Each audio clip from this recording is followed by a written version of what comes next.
tonight was just one of those nights where you could tell the Winnipeg Jets were on a back-to-back. The injury-riddled lineup, it's going to show holes at times. No matter how good the next man up mentality is, the big bonus is instilled in this group. They can't play like they're going to win the Stanley Cup every single night, and especially with the amount of injuries piling up. So tonight's game makes sense, when you look at things in the long run, especially as of late. So what's going on, ladies and gentlemen? This could be a quick one for tonight's recap reaction. Jets lose game 31 out of 82 in the Jets 2022-2023 campaign by a score of 3-2.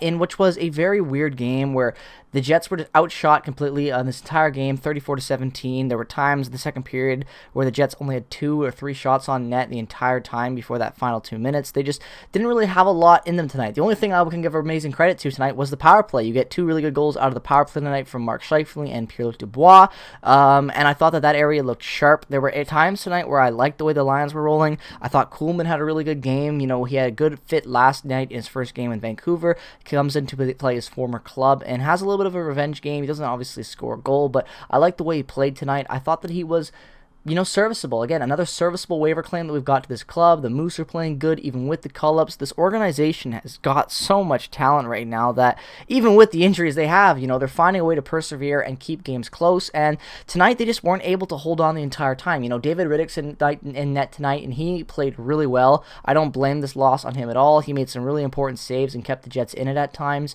And he was, kind of the unsung hero tonight, because the Jets could have been out of this game a lot earlier on if it wasn't for the saves that David Riddick made tonight. So credit to him. He played well. It sucks that he has to get this L because he doesn't play a lot, but I thought he was pretty good tonight. And the Jets, they're the goalie graveyard of the NHL. They take all these guys in that no one wants, then they jumpstart their career again. They get them going. Laurent Brossoit, Eric Comrie, the list goes on. Even fucking going back to Al Montoya back in the day. There's random names that somehow turn into decent players. Michael Hutchinson, the list goes on. But nonetheless, though, what the Jets lacked tonight was just, that 100% effort, because they were just, they were tired, not to mention the fact that last night's game ends late in Vancouver, and there was a snowstorm that went on that entire night during their trip down. I don't know if they flew, I'm assuming they did, but even then, with the equipment and everything, getting into Seattle later because of snow, all that stuff's going to affect you on a back-to-back, and the Jets played good tonight. I got to give credit to where credit's due. The coaching staff put out the best lineup that they could tonight, and they kept it close. The only thing that I would have liked was an overtime loss, if anything, to get that point. But again,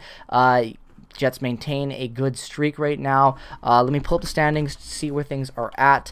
But at the time right now, I can't complain.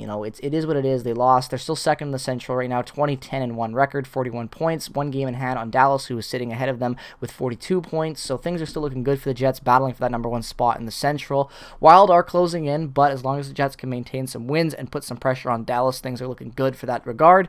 Their next game, if I'm not mistaken, I don't even know when their next game is. I should check. It will be Tuesday against the Senators, so they're going back home now. That'll be good. We get that 1 day off tomorrow. Probably won't skate that much based on all the effort that they've been putting in, especially with the flu last week. So you get Ottawa on Tuesday. You got to win that game. Then you play the Bruins on Thursday, which takes you into the weekend where you play the Capitals, the Wild, and the Capitals, and then no games on Saturday, Sunday. So a tough little area coming up right now. You got to beat the Capitals again. You got to beat the Capitals this time. Got to play the Bruins. Senators have been good at times. So the Jets are looking at either 3 wins here. They could look at 3 losses. It really depends based on their roster right now and how well they're able to bounce back off these games. But I liked tonight. I thought that there was a lot to like, but they just couldn't get it done, and it sucks. They really just weren't able to generate enough scoring opportunity, and that's really what killed them. I wouldn't even go out there and say that Grubauer was amazing tonight, but he did what he had to do out there.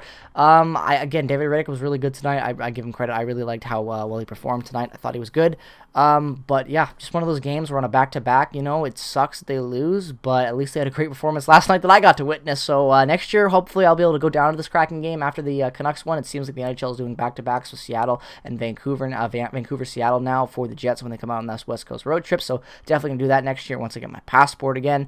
But yeah, they lost. It sucks, but they still played good hockey even with with all the injuries. So this next man up mentality, I'm gonna make a video talking about this in the next couple of days, talking about how bonus has just completely changed the entire culture of this entire franchise, even stemming down to the 4th line of the Manitoba Moose, with how these players play, the systems in place, and allowing these guys to get opportunity with injuries and fit a system that works.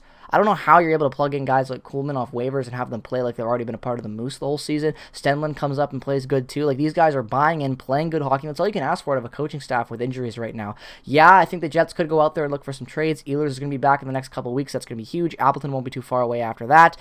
Wheeler going down is big, though, so I think the Jets are going to be looking for some trades still, but to have that mentality and the guys playing this effectively, even in a loss, got to give them credit to the coaching staff. So why don't you guys let me know down in the comment section below what your favorite moment was tonight. Short video, like I said. Hope you enjoyed it. Peace and positivity as always. Go Jets, go, and I will see you guys on Tuesday with the recap reaction for the Ottawa game.